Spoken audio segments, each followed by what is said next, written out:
Morning everyone. आज हम chapter 2 यद भविष्यो विनश्यति उसका पार्ट 2 देखेंगे। फर्स्ट पार्ट में हमने देखा कि अनागत विधाता है, उसको ऐसा लगता है कि मछुआरे कल आएंगे और हमें मार डालेंगे, तो ऐसा सोचकर वो पहले से प्लानिंग कर लेता है और दूसरे सरोवर में चला जाता है। दूसरा जो फीस है यहाँ, वो क्या करता है हम देखते हैं। अपरह प्रत्युत्पन्नमति प्राह भविष्यर्थे प्रमाणा अभावात कुत्र मया गंतव्यम।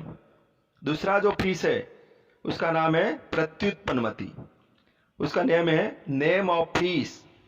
द वर्ड प्रत्युत्पन्न मीन्स शार्प विटेड, यानी one having quick decision power.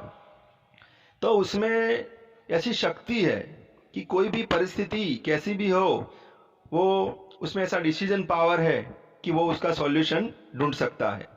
तो उसने ऐसा कहा कि भविष्य के लिए कोई प्रमाण का यानी प्रमाण नहीं है और प्रमाण का अभाव है, कोई प्रूफ ऐसा नहीं है कि मैं कहाँ जाऊं। तद उत्पन्न यथा कार्यम तद अनुष्ठेयम। उसने कहा कि जैसी परिस्थिति होगी उसको मैं हैंडल कर लूंगा। तथा च उक्तम उत्पन्नम आपदम यस्तु समादत्ते स बुद्धिमान। और कहा गया है कि मुश्किल जैसे उत्पन्न होती है और उसी वक्त जो समाधान ढूंढता है, वो सॉल्यूशन ढूंढता है, वो बुद्धिमान होता है। तो यहाँ प्रत्युत्पन्नमति ने ऐसा क्विकली डिसीजन लेने वाला पीस है। Then Pratyutpannamati said, due to lack of proof I should go now here, right now. But we should anticipate properly for the present difficulties. Further, he said, one who finds solution of the present problem is intelligent. उसने कहा कि जो वर्तमान परिस्थिति जो भी हो उसका जो सॉल्यूशन ढूंढता है वो इंटेलिजेंट है। तो ऐसा ही प्रत्युत्पन्नमति था, तो वो घबराया नहीं, वो वहां ही रहा। ततो यद भविष्येण उक्तम धीवराणाम वचन मात्रेण पितृप्रेतामहिकस्य जलाशयस्य त्याग न युज्यते। थर्ड जो फीस था उसका नाम था यद भविष्य। तो यद भविष्य है उसकी सोच यहाँ कैसी है। Name of peace, the word means believing in come what may. जो होगा तो देखा जाएगा, यानी भविष्य में जो होगा वो देखा जाएगा, ऐसी सोच रखने वाला ये यद भविष्य है।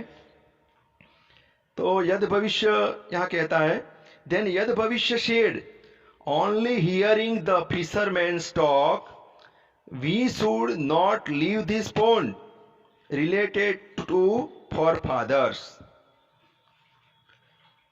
उसने कहा कि पिता और बाप दादाओं के समय का ये जो जलाशय है वो मछुआरों के वचन से, ओनली मछुआरों के वचन से ही उसका त्याग करना सही नहीं है।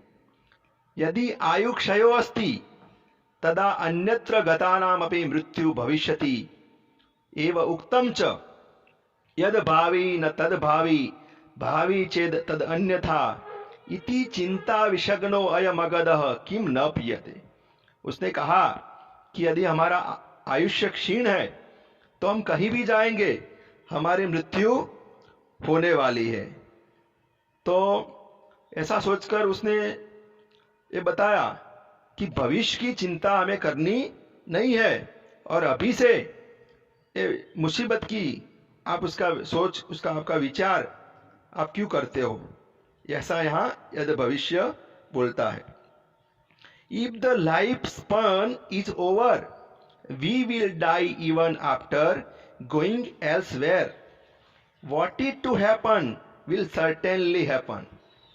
यानी अभी से हमें कोई ऐसी चिंता करने की जरूरत नहीं है, क्योंकि यद भविष्य है, वो भविष्य की यानी वो सोचता नहीं है कि जो भविष्य में होगा वो देखा जाएगा, उसको भविष्य की चिंता नहीं करनी है, ऐसा हम सबको बोलता है वो। मगर ये लेजी है, ये जो फिश है बहुत लेजी है। आगे क्या होता है देखते हैं। अथ तयो निश्चयं ज्ञात्वा अनागत विधाता निष्क्रांतः स परिजनेन। Then hearing the fisherman's talk, अनागत विधाता left the pond with his family, and the two fish remained there. यानी दूसरे जो है दो फिश वो वहां रहते हैं। अनागत विधाता अपने परिवार के साथ निकल जाता है। दो इमो तत्रेव जलाशय स्थितो, दो जो फिश है वो वहां ही रहते हैं। अप्रेद्यु धीवरे ही आगत्य जलाशये जालम शिक्तम, जालेन बद्धः प्रत्युत्पन्नमति मृतवद आत्मानं संदर्शः स्थितः।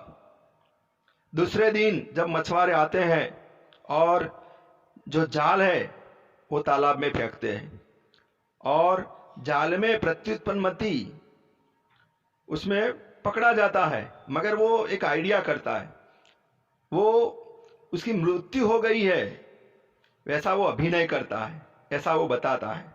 देखते आगे। The next day the fisherman came and threw the net in the pond. They trapped in the net. प्रत्युत्पन्नमति lie as if he were dead. प्रत्युत्पन्नमति अपने आप को मरा हुआ बताता है, जैसे वैसा ऐसा एक ड्रामा करता है कि वो मर गया है। तो यहां क्या होता है, जो मछुआरे है उसको नेट में से निकालकर बाहर साइड में रख देते हैं। ततो जालाद अपसारितः यथाशक्ति उत्प्लुत्य गंभीरम नीरम प्रविष्टः। उसके बाद जो मछुआरे है उसको बाहर निकाल देते हैं। Then separated and thrown away Pratyutpannamati jumped into the deep water. Pratyutpannamati वो जो गहरा पानी है उसमें फिर चला जाता है। आफ्टर देन यद भविष्य धीवरे प्राप्त व्यापादित च। मगर जो थर्ड फिश था यद भविष्य वो मछुआरों के हाथ में आ जाता है और उसको मछुआरे मार देते हैं। तो यहां then the fisherman caught Yad Bhavishya and killed them. Then it is said, और कहा गया है अतएव उक्तम अनागत विधाता च प्रत्युत्पन्नमति तथा द्वावे तो सुखमेद्यते यद भविष्यो विनश्यति। अनागत विधाता और प्रत्युत्पन्नमति सुख प्राप्त करते हैं। यानी अनागत विधाता हम देखते हैं कि स्टार्टिंग में वो दूसरे तालाब में चला गया था, वो पहले से प्लानिंग करने वाला फिश है। दूसरा प्रत्युत्पन्नमति है, वो शीघ्र बुद्धि वाला है। तो उसने जब मछुआरे आए तब उसने ऐसा ड्रामा किया कि जैसे वो मरा हुआ है और फिर वो डीप वाटर में चला जाता है, तो उसकी भी यानी मृत्यु होती नहीं, वो भी बच जाता है।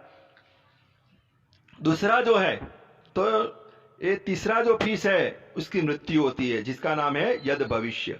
इसलिए लास्ट में यह श्लोक में कहा गया है अनागत विधाता च प्रत्युत्पन्नमति तथा द्वावे तो सुखमेद्यते यद भविष्यो विनश्यति। तो यहां लिखा गया है हैप्पीनेस ऑफ अनागत विधाता एंड प्रत्युत्पन्नमति increased, but यद भविष्य गेट डिस्ट्रॉयड। यानी यद भविष्य है वो फिशर मैन है, मछुआरे है, उनके हाथ में आ जाता है, पकड़ा जाता है और उसको वो मार देते हैं। तो यहाँ यद भविष्य है उसकी मृत्यु होती है। तो यहाँ हमने जो 3 फिश देखे तो उसमें पहला वाला है वो एडवांस अपनी प्लानिंग करने वाला है। दूसरा है वो शीघ्र बुद्धि वाला, यानी कभी भी जो भी परिस्थिति आए, मुसीबत आए, उसमें वो अपना सामना कर सकता है, प्रॉब्लम को तुरंत यानी शीघ्र, अति शीघ्र वो सॉल्व कर सकता है। थर्ड पीस वो भविष्य की यानी भविष्य में जो होगा वो देखा जाएगा, ऐसा मानने वाला लेजी है। तो कहीं हम देखते कई स्टूडेंट भी ऐसा सोचते हैं कि अभी परीक्षा नहीं है और हमें कुछ करना नहीं है, तो लास्ट में जब एग्जाम नजदीक आ जाती है तो वो एग्जाम में कुछ अच्छा दिखावा नहीं कर सकते हैं, वो कभी कभी फेल भी हो सकते हैं। तो हमें यहाँ प्रत्युत्पन्नमति और जो अनागत विधाता है वैसी सोच रखनी है। हमें यद भविष्य जैसी लेजीनेस वो सोच है वो हमें रखनी नहीं है। तो आपको इस लेसन की ग्लोसरी जो अपरिचित शब्द है वो सब लिख रहे हैं, ट्रांसलेशन भी करना है और एक्सरसाइज भी आपको लिखनी है। शुभम भवतु, ऑल द बेस्ट।